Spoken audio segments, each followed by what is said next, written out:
Assalamualaikum warahmatullahi wabarakatuh. Saya Muhammad Nur Akmal bin Muhammad Saleh, pelajar Politeknik Banting Selangor. Nombor pendaftaran 24 DKM20F 1170.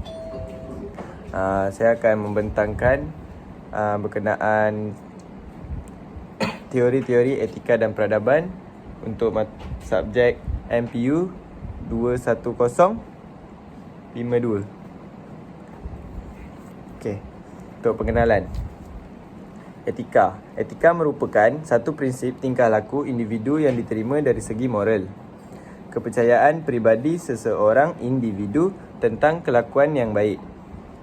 Adab pula, budi pekerti, tingkah laku dan bahasa yang dituturkan dengan tertib dan sopan. Untuk teori-teori etika dan peradaban, terdapat 5 teori etika dan peradaban, iaitu yang pertama, Undang-Undang Abadi, Semula Jadi. Yang kedua, Teori Etika Klasik, Teleologi. Ketiga, Teori Etika Klasik, Deontologi, Universalism. Yang keempat, Teori Keadilan Teragih. Dan yang kelima, Teori Kebebasan Peribadi. Undang-Undang Abadi, iaitu Semula Jadi.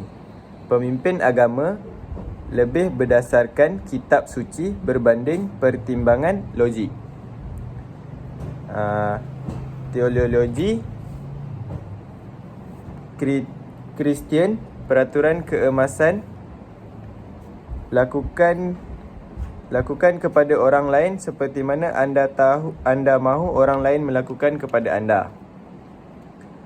Yang ketiga, adakah ada kesilapan dalam Undang-Undang Abadi? Jawapan dia salah, kerana pemimpin agama lebih berdasarkan kitab suci berbanding pertimbangan logik. Setiap agama menyediakan piawaian moral untuk pengikutnya. Yang kedua, teori etika klasik teleological. Teleological berasal daripada perkataan Greek yang membawa maksud, hasil atau keputusan. Teleological terbahagi kepada dua, iaitu teori utilitarianism dan teori egoism. Untuk utilitarianism adalah berkaitan dengan tindakan seseorang yang berasaskan tujuan memaksimumkan kebahagiaan atau keseronokan majoriti. Individu patut melakukan sesuatu tindakan yang menghasilkan kebaikan maksimum kepada setiap orang atau membawa kebahagiaan maksimum kepada majoriti. Sesuatu perlakuan itu dianggap baik atau benar mengikut kadar atau pertimbangan kebahagiaan yang diharapkan dapat diperolehi. Contoh, mendera dengan keras orang yang melakukan kesalahan untuk mengelakkan kekacauan, kerosakan, kejahatan atau kecelakaan yang lebih besar. Kita dapat contohnya macam kita dera di halayak ramai. Kegagalan utilitarianism ialah kebaikan terbanyak dan golongan terbanyak. Maksudnya kat sini tak semua majoriti nak yang baik dan tak semua minoriti nak yang jahat. Sesetengah tindakan sememangnya salah, dan kegagalan terakhir mustahil untuk mengimbangi kedua-dua belah pihak. So maksudnya diorang tak berlaku adil. So macam majoriti ada yang tak adil, minoriti ada yang tak adil. Okey, untuk teori yang kedua, iaitu teori egoism. Teori ni lebih kepada diri sendirilah.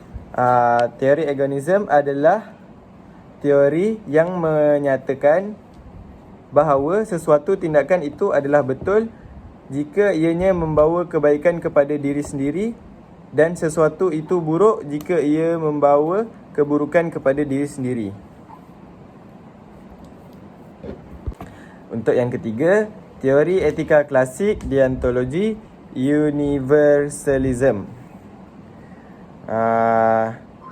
Berasal daripada bahasa Greek, iaitu tugas atau kewajipan seseorang individu. Pendekatan ini berlawan dengan teori teleologi. Niat peribadi menjadi tugas atau kewajipan jika kita menginginkan kebaikan untuk orang lain.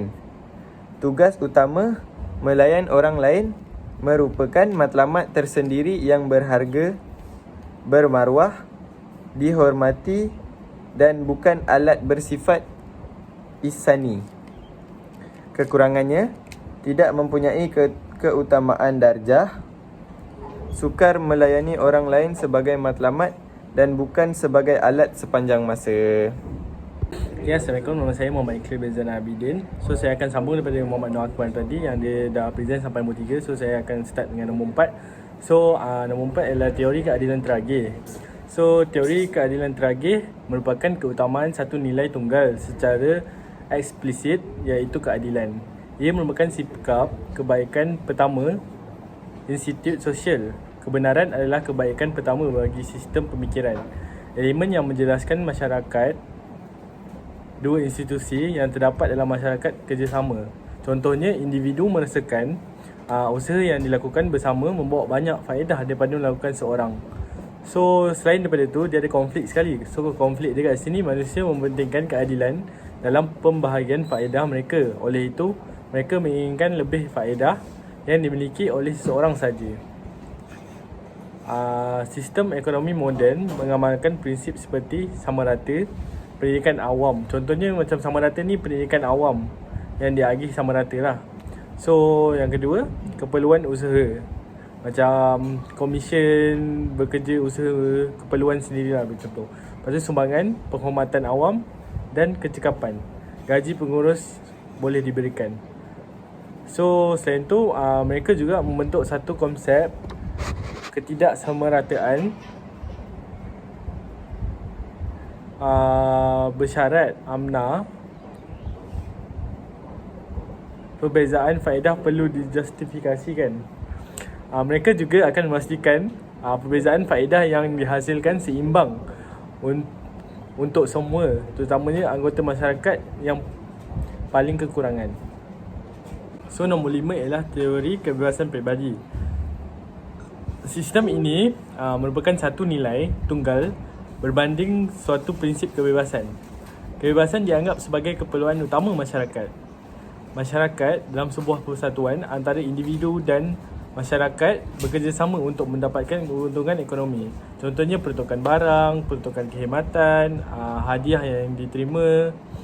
So, selain tu, kita ada corak pemilihan yang diwujudkan melalui prinsip pembahagian, iaitu sama rata, berasaskan keperluan, usaha, sumbangan dan kecekapan.